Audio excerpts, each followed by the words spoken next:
Ladies and gentlemen, the butt bounce. This is a professional jump roper. And this is me trying to jump rope, but giving up because I couldn't stop whipping myself in the legs. I'm not much of a jump roper. In fact, I'm pretty freaking terrible at it. But today we will dive into the mind of a professional as she reveals the hardest trick she has ever learned and some of her secrets for success. So if you're looking to get better at jump roping or you just want to watch a master at work, then this is the video for you. Celina is hardcore in every sense of the word.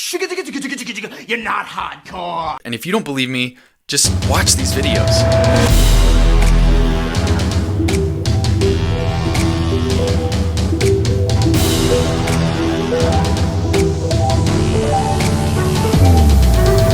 Growing up in North Carolina, she's been jumping for the majority of her life.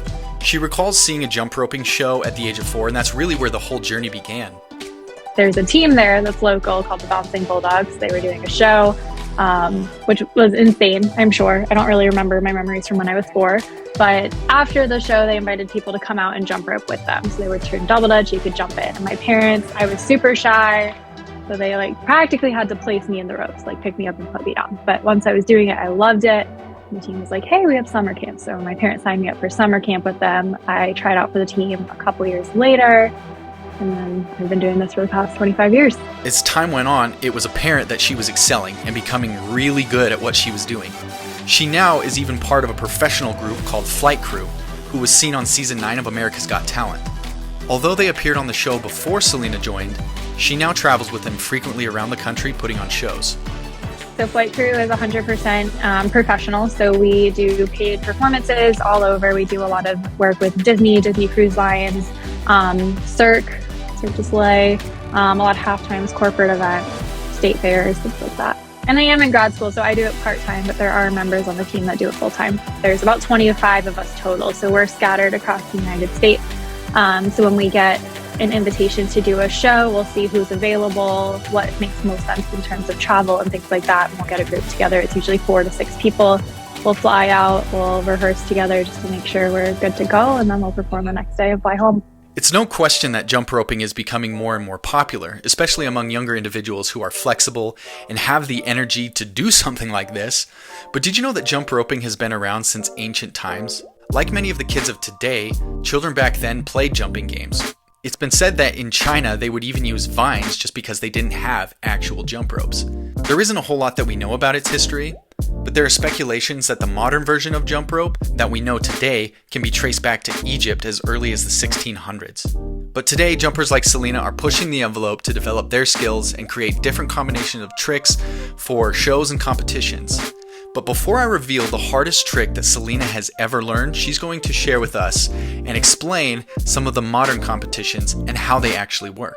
Yeah, so competitive jump rope, it's very underground, but there's competitions at the local, regional, national, world level, and there's essentially 2 types of events. So there's speed events, which is how fast you can go in a particular amount of time, and then there's freestyle events, which I say they're kind of like gymnastics because there's different elements you have to hit within a routine. There's spatial requirements and things like that, and it's all choreographed to music.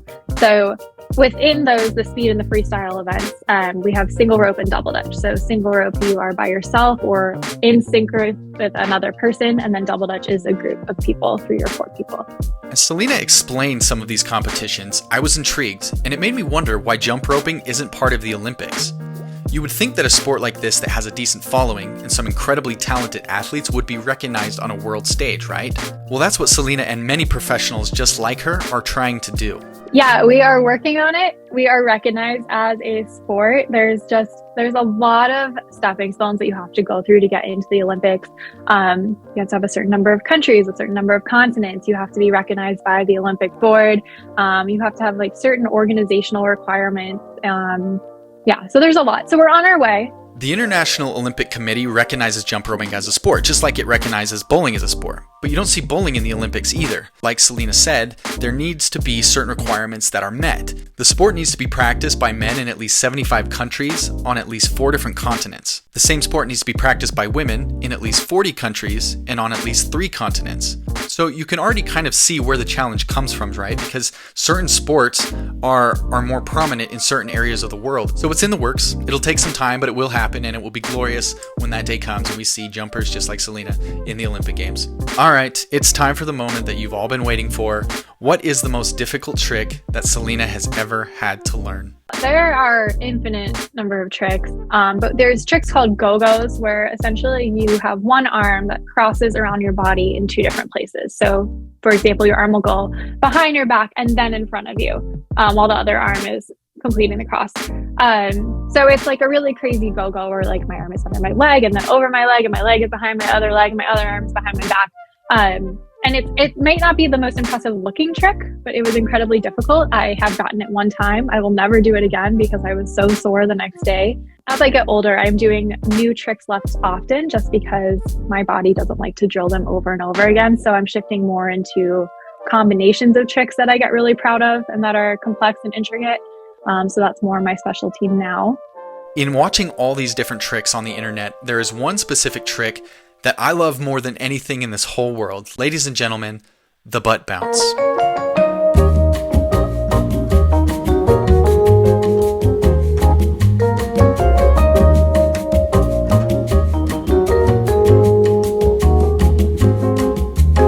Hopefully you enjoyed that as much as I did. And if you did, comment below. Tell me if you think you can do it better than them. I don't think so. Me being a runner and Celina being a jumper, there is one thing that we both really want for ourselves, and that is to be able to participate in our sports for as long as our body lets us, right? As you get older, things become more and more difficult. But we also want to help people to become the best that they can. One of my biggest things is making jump rope more accessible to people because a jump rope itself is a very cheap piece of equipment, right? You can get one for, the price has gone up now, but maybe $10, $15. But the instruction and being on a team and things like that is not cheap. So for me to be able to provide free resources through this medium is, that's kind of my way to increase the accessibility. At the end of the day, your passion is what makes you tick. It's what you love more than anything in this world. It's about doing your best and never giving up, but always trying to learn and become better. One thing that I really love about Celina's Instagram page is that she's a teacher. The videos that she creates are so simple for people to understand and they can watch, and she goes step by step through the process of how to master certain tricks. And she's incredible for that. It's very admirable. Specifically since there are a lot of beginners out there who are trying something for the first time, she makes it very, very doable for them. I hope that you've enjoyed today's video, and if you did, please go and check out Celina's Instagram page. You will not regret it. Give her a follow. I'm sure she would love to have you. And as always, my friends, stay super.